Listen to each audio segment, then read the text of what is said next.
بەڵێ سەبارەت بە بربەستەکانی بەردەم ناردنی شایستەدارایەکانی هەرێمی کوردستان بەڕێز سیپان شێروانی ئەندامی لیژنەی ئابووری و وەبەرهێنان لە پەرلەمانی عێراق لەگەڵمانە بێ. بەڕێز سیپان سوپاس بۆ ئامادەبوونی بەڕێستان. 618 ملیارەکە کووە بۆ نەهات؟ ئەوە لە جیاتی 618 ملیارەکە درۆن و موشک دێن. ئەوانە نێوانوت نەوت ڕادەست بکەن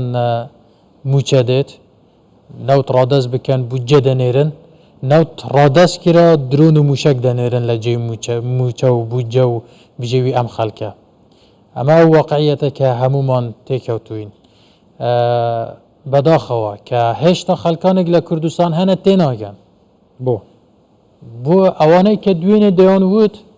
نەوت ڕادەست بکەن موچە دێ بینیمان، نەوتمان ڕادەست کرد درۆن دێ، موشک دێ، بالستی دێ، کەچی هێشتاش بەهانە دێنەوە.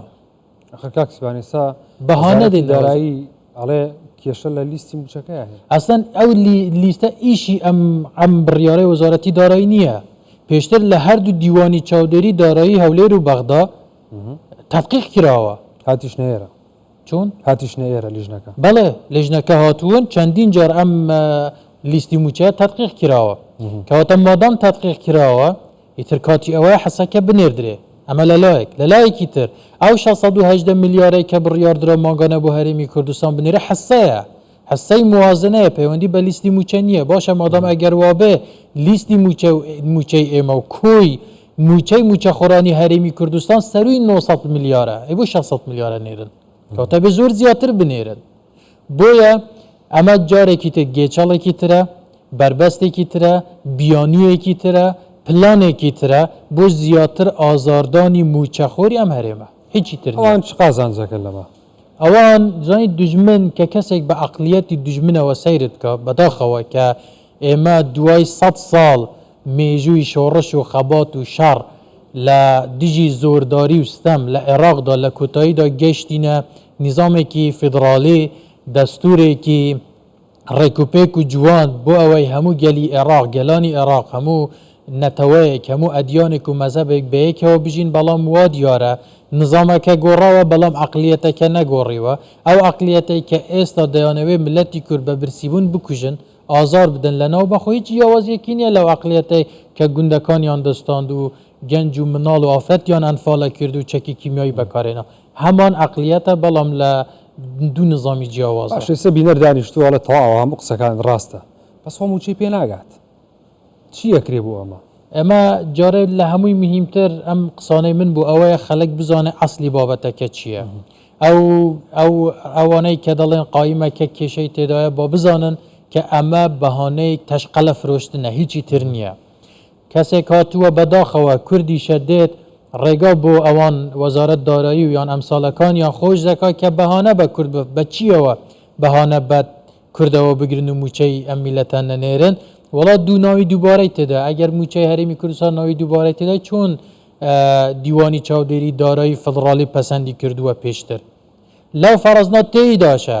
بۆ باسیەوە ناکەن کە لیستی موچەی بەغدا حکوومەتی فدراالی دەبارەشی تێدا نەک دووبارە میلیارە دلار ساڵانە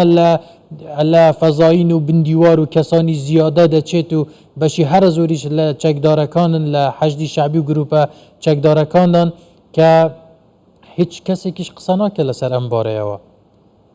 ئێمە دەبێ ئەم واقعە بزانین بەر لەوەی بچینە سەر بابەتەکانی تر. واقع لێرەدا ئەوەیە هێشتا کەسانێکن لە عێراقدا بە عەقلیەتێکی دوژمنکارانەوە لە دژی موچەخۆری هەرێمی کوردستان کار دەکەن. جەنابی سەرۆک وەزیران ئەمڕۆ لە بەغدا کەسێکی بەڕێز و کەسێکی یاسایی و دڵسۆزە. ئێمە هیوامان لەسەر جەنابی سەرۆک وەزیرانی فدراالی هیوامان پێ هەیە کە کار دەکات بە جدیە و بۆ چارەسەرکردنی کێشەکانمان. بەڵام لە خوار جەنابی سەرۆک وەزیرانەوە کەسانێکەنە کە بڕیارەکانی جێبەجێ ناکەن. خۆ ئەنجومەنی وەزیران بەرزترین دەسەڵاتی جێبەجێکردنە لە عێراقدا. بێگومان ئەنجومەنی وەزیران بڕیاری داوە نزبەی 12.67 کەی هەرێمی کوردستانە لەسەر جەموچەکانی حکوومەتی فدراالی دەستنیشان بکرێ و مانگانە بنێردرێت تا ئەو ڕۆژەی موازنە تعدیل دەکرێتەوە. ئەنجومەنی وەزیران وەکو ئیشارەم پێدا بەرزترین دەسەڵاتی جێبەجێکارە، قەراری داوە وەزیری دارایی تاخیری دەکات، مماتەڵای دەکات. باشە چۆن نەتوانێت بۆ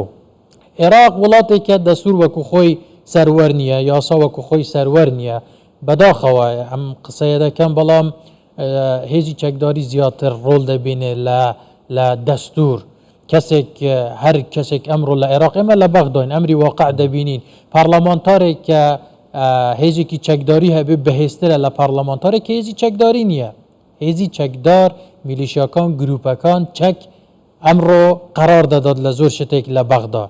لە جێی یاسا لە جێی دەستور هێز قەرار دەدا ئەو هێزەی کە گروپە چەکدارەکان هەر یەکەو هەیە دەکرێت گروپێکی چەکدار فشار لە وەزیری دارایی بکات کە ئەم قەرارە مماطلەی بکات لە ترسی ڕحی خۆی لە ترسی مستەقبەلی خۆی لەوانەیە پەسەند بکات ئەگەر لە حاڵەتێکدا کە خودی وەزیری دارایی ئەگەر هاوبیری ئەم شخصانە نەوێ زۆر باشە کەواتە وە بزانم ڕوونە ینی ئەگەر هاوبیر نەبێ ئەگەر هاوبیر بێ پێویستی بەوە نیە هەرکە هێزە چەکداری هەڕەشەشی لێ بکەن خۆی کار دەکات بۆ ئەوەی ئەم ئەرقەلانە لە بەردەم موچەی فەرمانبەرانی هەرێم دروست بکات بەڵام ناکرێت خۆ دۆخە کاروابێ طبعا بۆ چارەسەرکردنی ئەمە هەرێمی کوردستان و عێراق ئێستا بە دۆخێکی زۆر هەستیاردا تێدا پەڕن ئێمە سەیری ناوچەکە بکەین لە غەزە شەڕێکی قورس هەیە ئەم درۆنانەی کە مەترسیەکی گەورەیان لەسەر ئاسایش و سیادەی عێراق دروست کردووە ئێستا خەریکە موشکی بالستی بەکاردێت لە مۆزوعی نێوخۆییدا و سیادەی عێراق زۆر بە ئاسانی دەبازێنرێت عێراق سیادەکەی لە ژێر پرسیاردایە لە نێوخۆییشدا ئەگەر ئێمە ورد بینەوە کێ ڕازیە لەو شێوازە حکومڕانیای عێراقدا گەلی کورد ناڕازیە موچەکانیان بوویتە یەکێک لە بابەتەکانی سیاست پێکردن لەلایەن هەندێک هێزی سیاسیەوە لە عێراقدا سەیری نێوماڵی سنی بکە ئەوانیش ڕوبەڕووی تەحەدان ڕۆژانە لە نێوماڵی شیعەشدا بەشێکی هەر لە ماڵ دانیشتووە بایکوتی پرۆسەی سیاسی کردووە ئەگەر عێراق بەخۆیدا نەچێتەوە ئەگەر عێراق نەگەڕێتەوە بۆ دەستور ئەمە وەکو ئێستا نامێنێت بۆیە با کەس وەبیر نەکاتەوە موچەی هەرێمی کوردستان لە 23دا سێ موچە خوڕان و لە 2024دا دێن مماطلای پێوە دەکەن و خەرجیاتی ئستثماری و تەشغیلی حکوومەتی هەرێم دەبڕن بۆ ئەوەی دەستی ئاوەدانی لە هەرێمی کوردستان ڕاستێ بۆ ئەوەی حکوومەت نەتوانی کاری خۆی بکە ئیتر هەرێم کۆتایی پێدێ هەرێم بە بودجە دروست نەبووە تا بە بودجە بڕین لەناو بچێ هەرێم بە خوێن دروست بووە هەزاران گەنجی وەکو ئەوانەی پێشتر خوێنیان ڕێشتووە تا ئەم هەرێمە دروست بێ ئەمڕۆ شامادەن خوێنیان بڕێژن بۆی هەرێم بمێنێ هەرێم زۆر گەورەترە لەو معادلە بچووکانەی کە هەندێک کەسی بچووک پلانی بۆ دادەڕێژن بۆیە ئەم هەرێمە ئەم دۆخە بەم شێوازە نامێنێت موچەکان چارەسەر دەبن ڕاستە زۆری خایەن درێژەی کێشە بەڵام ئیتر پەتی سەبریش جارێک هەردە پسێ خۆ قابلە سەبری ئەیوبمان نییە دڵنیابن ئێمە زۆر سەبری کرد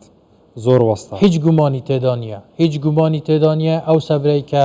ملەتی کورد گرتوویەتی بەرامبەر بەو زڵمەیە کە لە عێراق لە هەرێمی کوردستان دەکرێت لە ڕادەبەدەرە بەڵام بۆ کوردستان هەموو قوربانیەک درابوو پێشتر و ئێستاش خەریکی قوربانیدانین ملەتی ئێمە بە بژێوی خۆیان بە ژیانی خۆیان بە ئارامشی خۆیان بە ئاسوودەی خۆیان قوربانی دەدەن حالیان لە حالەتی قوربانیدانداین ئەم سەبرە تا کۆتایی نابێت ئێمە لە بەغداین چ وەکو نوێنەران چ برادرانمان لە حکوومەتی هەرێمی کوردستان چ لایەنە سیاسیەکان و حەزبە کوردستانیەکان حتمما کارتی تر و فشاری تر هەیە کە بەکاری بێنن بۆیە ئێمە چاوەڕێی هەمواری موازنە دەکەین کە هەتا زووە ئەو غەدرەی لە کورد کراوە لە موازنەدا کە پێچەوانەی دەستور و یاسا بەرکارەکانە ئەو غەدرانە ڕاست بکرێتەوە بۆ ئەوەی چیتر قوتی مناڵێک قوتی پەککەوتویەک قوتی مناڵی شەهید و ئەنفالکراوان لە هەرێمی کوردستان نەبێتە گەمەی سیاسی کۆمەڵە کەسانێک لە عێراقەوە زۆر باش کاکسیپان هیچ وادەیەک دیاری کراوە بۆی کە ئەمە بێت ئەم کێشەیە چارەسەر بکریان ئەوەیە بەهاڵپەسێراوی ئەمێنێتەوە و چارەسەر ناکرێت زانەیە خۆی لێگەشتی خەڵک پێویستی بە موچێ حتمما مافێکی شەرعیە هیچ گومانی تێدانە وەکو پێشتریشی شاران پێکرد زڵمێکی زۆر گەورەیە لەو میلەتە دەکرێت کە موچە و گیان لە بەغداوە دەبڕدرێت زڵم قبولکردنی سنووریە ئێمە لە مێژووی داو لە هیچ کاتیشدا گەلی کورد ملەتێکە کە هیچ جۆر تەعەدا قبول ناکات و دڵنیاش بن نایکەن ئەو واقعی کە ئەمڕۆ ئێمەی تێداوین لەلایەک نەوتیان لێ ڕاگرتوین لەلایەک یاسای نەوت و گاز نییە لە عێراقدا لەلایەکتر بوو جەشمان بۆ نانێرن نازانم ئەوانە چیان لە ئێمە دەوێت خۆ وازەح دیارە کە کەسێک لێ نەگەڕێت بۆ خۆت نەوتەکەت بفرۆشی و موچە خۆتی پێدا بیمکەی بڵێ نەوتەکەت من دەفرۆشم و موچەکە دابینەکەم نەفتەکەشمانیان ڕاگرتووە موچەکەشمان بۆ دابین ناکەن حەسە قانونی و دەستوریەکەشمان بۆ نانێرە ئێکەواتە چییە ئەگەر هەدەف لێ شۆڤینیەت و زەرەردان و ئازاردانی ئەم میلەتە نەبێت باشە تێتان نەگەیاندون کە نابێتە و پرسانە تێکەڵ بە موچی فەرمانبەرانی هەرێمی کوردستان بکرێ ئەگەر پلانەیەک هەیە با لە نێوان ئێستا بڕۆ لە گەلیاندا بنیشە هەمویان دەڵێن ئێمە دژی ئەو بڕینی بووجین ئێمە دژی بڕینی موچین دەبێ موچە تێکەڵ بە سیاست نەکرێت لە کاتی خۆیان بە بەڵام ئەوانەی کە قسەیان دەکەن بەشێکیان خۆیان دەستیان هەیە لەو دۆخەکە ئەو نەپچووکراوەتەوە لە مەسلەی نەوتەوە هێندرا سەرەوەی کە ئەم لیستە سێ چوار ناوی زیایی تێوانە بۆ ئەم بچووکرایەوە لەو چوارچێوەیە کاتێک ئێمە دەمانوت دەبێت ئێمە نەوتی خۆمان بفرۆشین و مافێکی دەستوری ئێمەیە کەسانێک دەمەوت نەخێر نەوت ڕادەست بکەن بۆ بودجە بێ نەوتمان ڕادەست کرد وەکوتم لە جیاتی بودجە موشەکاتن ئەمە یەک دوو ئێمە کاتێک کە تەنازولمان لەسەر مەلەفی نەوت نەدەکرد ئێمە واتە تەنازولمان لەسەر حەقێکی شەرعی و دەستوری خۆمان نەکردووە کاتێک کە دەرفەت بە مقابل بدرێتن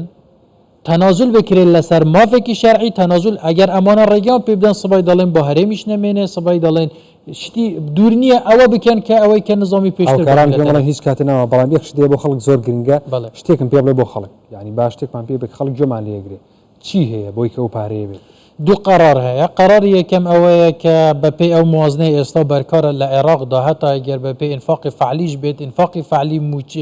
کۆی خرجیاتی موظفینی حکوومەتی فدرالی حساب کراوە 12.6 دەکاتە 618 میلیارد دینار ئەمە مافێکە دەبێت لە کاتی خۆیدا بدرێت و قەرار درا ئەمە ڕاستە مماطڵی پێوە دەکرێن بەڵام لە کوتاییدا هەردێ بەر لە گەشتن بۆ سەری مانگەم 618 میلیارە دەگا و موچەی مانگی یەکی ئەم ساڵدا بەش دەکرێت بە دوایەویشدا ئەوەی کە زۆر پێویستە بکرێت تعدیلی موازنەیە لە مرحلەیەکی نزیکدا بۆ ئەوەی بە شێوازێکی ڕیشەی تا لەم موازنەدا کێشەی موچە و بودجەی هەرێمی کوردستان چارەسەر سەکان دڵخۆشکردن پێش سەری مانگ بچێت بەڵێ پشتیوانی خۆی گەورە ئەگەر ئێمە هەمومان یەکدەنگ بین و بەهانە بۆ وەزیری داراییەوە تا بودجە ببڕێت حتما ئەویش جورعەتی ئەوە بەخۆنادا کە موچە میلەتە ببڕێت بەڵێ سپاس بۆ سیپان شێروانی ئەندامی لیژنەی ئابووری و وەبەرهێنان لە پەرلەمانی عێراق سپاس بۆ